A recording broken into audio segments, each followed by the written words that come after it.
the rotunda of the Capitol are the words, "Here, sir, the people govern." Those words were spoken by Alexander Hamilton when he asked what Congress represented. To the framers of the Constitution, the Congress was the first branch of government, the place where the people's representatives met to decide the people's business. Yet, when the Constitution was unveiled, many leading Americans were outraged. One of them was Richard Henry Lee of Virginia, who had been president of the Continental Congress during the Revolutionary War. Richard Henry Lee said, "This Constitution has very little democracy in it." What he was objecting to was the fact that the people were not allowed to vote for the president or for members of the Senate. Only the House of Representatives would be chosen by vote of the people. When Henry Clay of Kentucky, one of the great legislators of the 19th century, left the Senate to run for the House, he said, "I prefer to serve in the people's chamber." Some critics today wonder whether that label still applies to the House. They point to House elections, which have become increasingly expensive. It was not that long ago that these were relatively modest affairs, funded largely by donations from people living in the district. Today, it's easily the case that a House election can cost $1 million or more, with much of that money coming from wealthy individuals and groups from outside the district. Critics also point to redistricting, the tendency of state legislatures to pack House districts with voters from a particular party, thereby guaranteeing the election of that party's candidate in the fall. So who's doing the electing? Is it the voters, or is it the state legislatures and the wealthy donors? Those kinds of issues about self-government have been part of the American debate since the writing of the Constitution.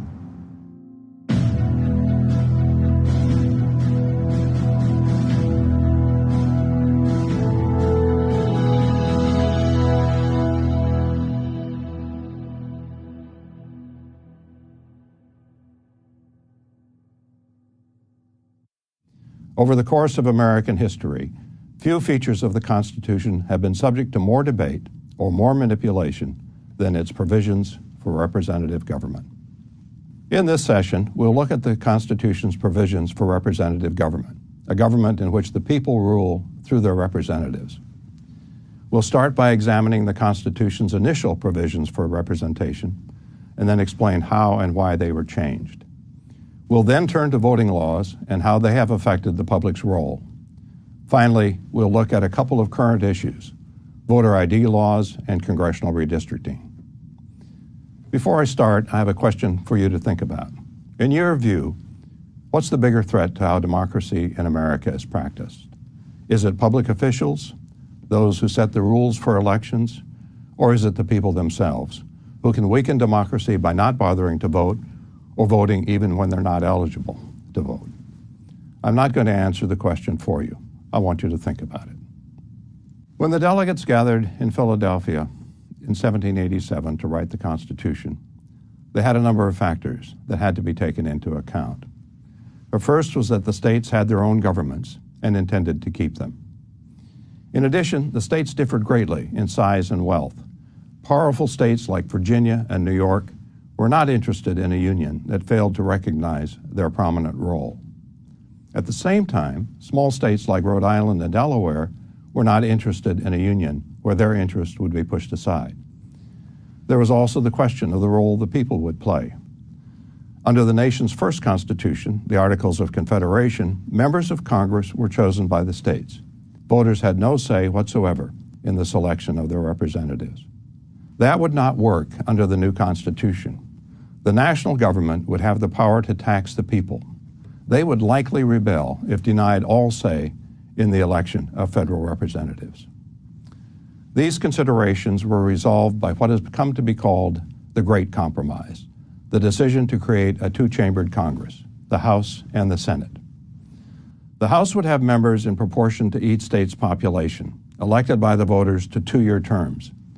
This arrangement satisfied the larger states. They would have a bigger share of House seats, and also served to satisfy those who believed the people should have a direct vote. In contrast, the Senate would have 2 members per state, chosen by the state legislatures for 6-year terms. This arrangement satisfied the concerns of small states, they would have equal representation in the Senate. It also mollified those who wanted the states to have a say in the selection of federal officials. State interests also figured into the method of choosing the president. Pennsylvania's James Wilson twice proposed that the president be popularly elected. Twice, the delegates voted him down. A proposal to have Congress choose the president was also rejected. That method would have weakened the president's ability to act as a check on the Congress. Congress would pick presidents who promised to do its bidding. Having pretty much run out of ideas, the framers invented what has come to be called the Electoral College. Each state would have as many electors as it had members of Congress, House and Senate combined. The state legislatures would choose the electors, and the candidate with a majority of the electoral votes would become president.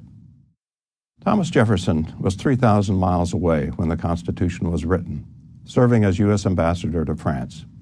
He admired many of the Constitution's features, particularly its separation of powers. But Jefferson worried that the people had been given too little power. Jefferson also thought officials should be term limited. If not, they might come to believe that public office was theirs by right. Other critics noted the contrast between the Constitution's provisions and what the states were doing. In nearly all states, governors and legislators were chosen by direct popular vote. Why should the national government be any different? In defending the Constitution's provisions, the framers argued that the history of unrestrained democracies was the history of tyranny, where the many trampled on the rights of the few. Said James Madison, "Pure democracies have ever been spectacles of turbulence and contention, and have in general been as short in their lives as they have been violent in their deaths." The framers even had a homegrown example, Rhode Island, to prove their point. In that state, debtors had gained control of the legislature and concocted a scheme for getting rid of their debt. They passed a law authorizing the use of paper money, which was largely worthless, to pay debts incurred by borrowing gold. Creditors were hunted down, tied up in public places, and people lined up to pay off their debts with the worthless paper money. Soon, the Rhode Island economy was a wreck, with inflation running at 800%. Most of its shops had shut down, and creditors had fled the state. A Boston newspaper labeled the state Rogue Island. The framers were so convinced of the dangers of democracy that they refused even to call the new government a democracy. They called it instead a republic. The people would have a voice in the government, but it would be filtered through representative institutions, only one of which, the House, would be subject to direct election. The Constitution, said Madison, was a Republican remedy for the ills of uncontrolled democracy. Now, whether intended or not, the Constitution's provisions for representative government virtually guaranteed that the federal government would initially be controlled by wealthy or otherwise prominent Americans. Through the first 6 presidents, very few small farmers, craftsmen, or merchants were elected to Congress or held high-ranking executive positions, even though they made up the vast majority of the population. That situation changed with the election of the 7th president, Andrew Jackson. Raised in poverty by a widowed mother in the backwoods of Carolina, Jackson won national fame as commanding general at the Battle of New Orleans, where U.S. forces defeated the British in the War of 1812. Upon assuming the presidency, Jackson appointed ordinary citizens to executive office and pressured states to eliminate property ownership as a requirement for voting. He tried but failed to get rid of the Electoral College, but then persuaded the states to tie their electoral votes to the popular vote. Jackson's system is the one we have today. The winner of a state's popular vote receives its electoral votes, giving the voters a decisive say in the choice of the president. 7 decades later, the Constitution was amended to provide for the popular election of senators. The Senate had become a corrupt institution. Powerful corporations had bribed and bullied state legislatures to choose senators who would protect their interests. The ensuing scandals helped fuel the progressive movement, which was the leading force behind the amendment. The progressives also challenged the party machines that had taken over control of candidate nominations. They succeeded in getting states to adopt primary elections, where the voters, rather than the party organizations, chose the nominees. As you might have noted, these changes basically undid the work of the framers. The presidency, House, and Senate were now all subject to vote of the people, who had two chances to be heard, once in the primary and once in the general election. This was a remarkable change. At the beginning of the Republic, the people had a relatively small voice in their governing. Today, as has been true ever since the Progressive Era, the United States has more elections for national office than any other democracy. Lots of elections doesn't mean that Americans vote regularly. In fact, the United States has nearly the lowest voting rate among Western democracies. As this chart indicates, the voting rate in U.S. presidential elections is roughly 60%, below that of other leading democracies. In some countries, Italy being an example, the rate exceeds 80%. To understand why the United States lags behind, we need to go back to the writing of the Constitution. As originally written, the Constitution did not provide for the right to vote. Some Americans were held in slavery and were denied even citizenship.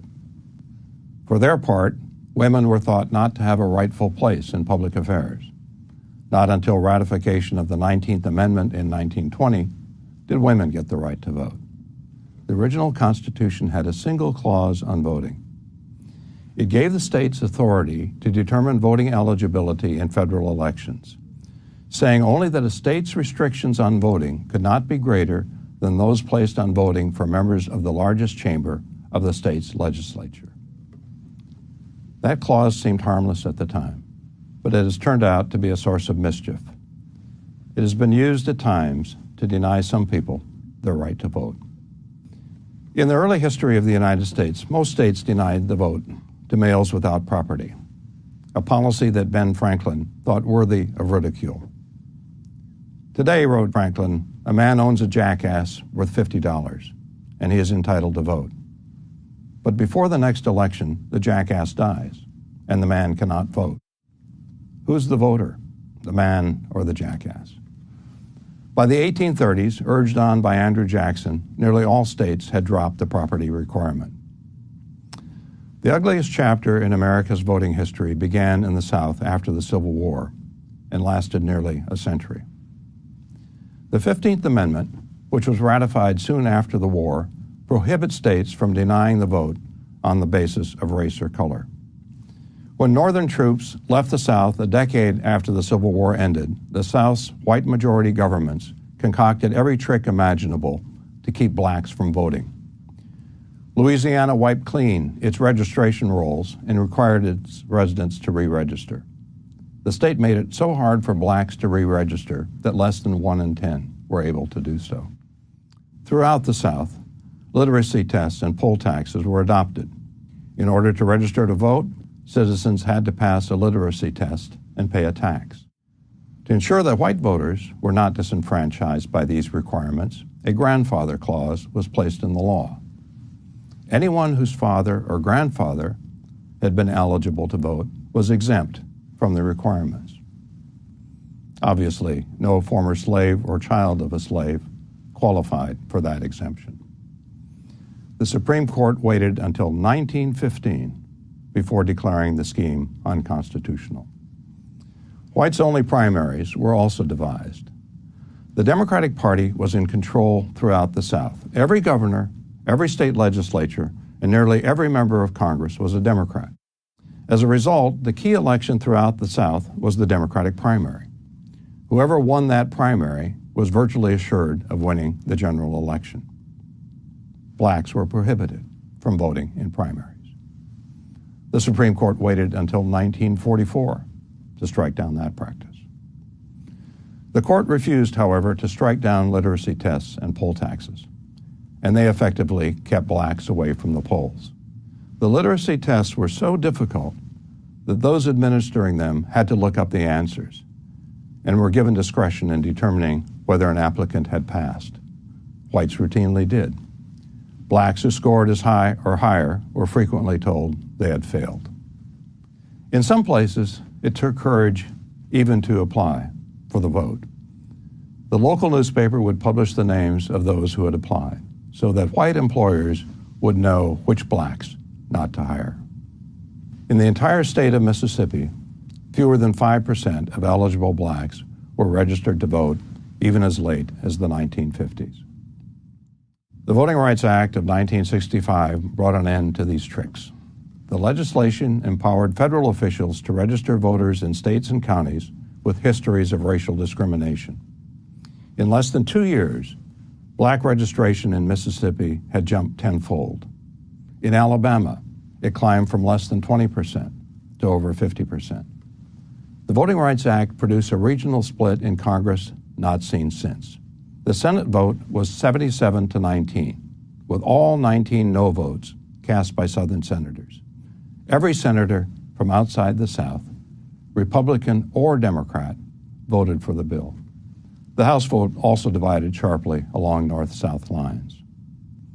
Once the law was in place, Southern states challenged it in court, arguing it violated the constitutional clause that gives states the power to determine voter eligibility. The Supreme Court rejected the challenge, holding that another clause of the Constitution, the 14th Amendment's Equal Protection Clause, took precedent. The Voting Rights Act also temporarily banned the use of literacy tests, which were later banned completely by the Supreme Court. Ratification of the 24th Amendment brought the poll tax to an end. Since passage of the Voting Rights Act in 1965, black voting has edged steadily upward, such that today the rate is not greatly different from that of white voters. Now, if the politics of voting until the 1960s were largely the politics of race, it has since been a case of party politics, as the Republican and Democratic parties have jockeyed for voting regulations that might help them win elections. A major target has been voter registration, which is handled differently in the United States than in Europe. In European democracies, government assumes responsibility for registering voters. If a citizen moves to a new address, for example, the Postal Service will notify election officials to change the individual's registration. The result is that over 90% of eligible European voters are registered. By comparison, only about 75% of vote-eligible U.S. citizens are registered. The difference stems from the fact that registration in the United States is the individual's responsibility. Eligible citizens must personally take the time to register. Where government comes into this picture is that it can make that process easier or harder. If it lowers the barriers to registration, you expand the electorate. If it raises them, you shrink it. So which political party do you think would benefit from making registration easier? The Democrats? The Republicans? Both about equally. It's the Democrats. Voting in the United States tilts heavily toward those of higher income. As you can see from this chart, the voting rate among those in the top fifth of income is far higher than those in the bottom fifth. Income correlates with party preference.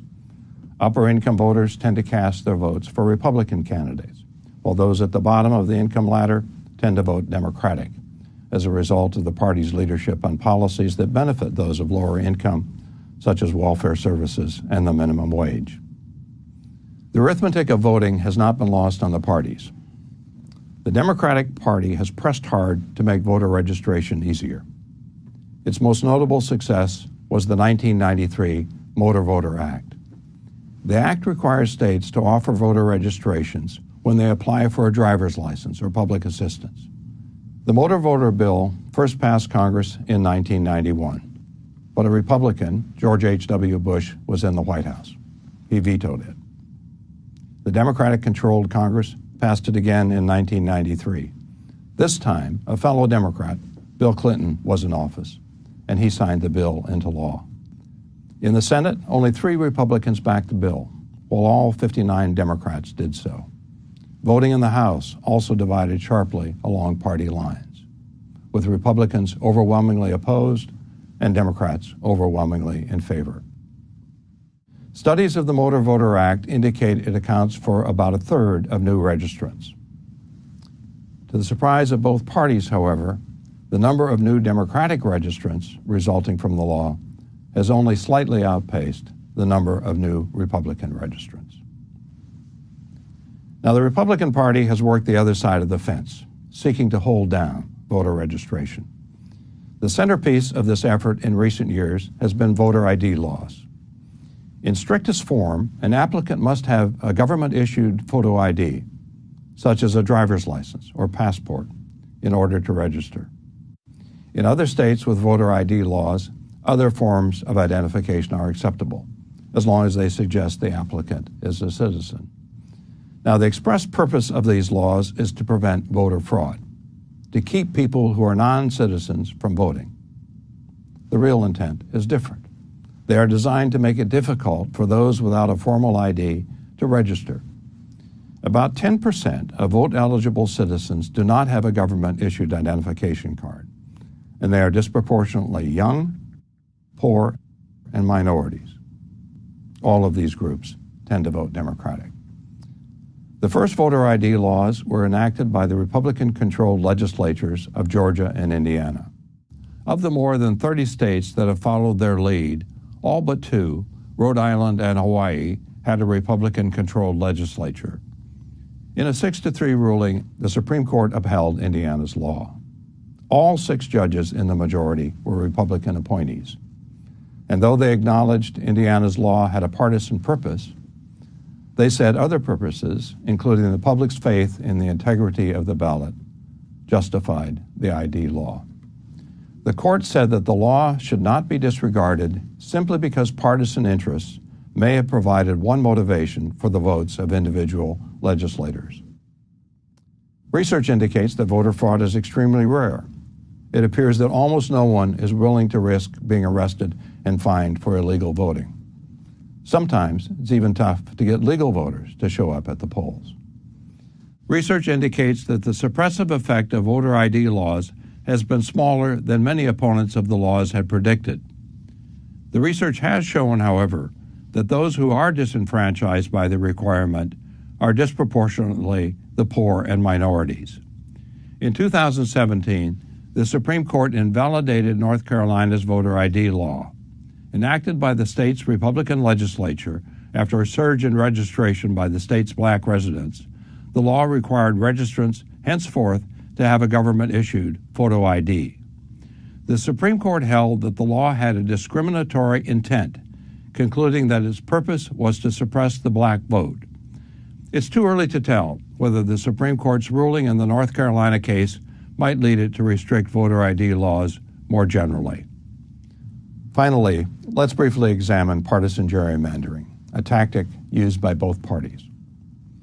After the population census every 10th year, House seats are reapportioned to states on the basis of their populations.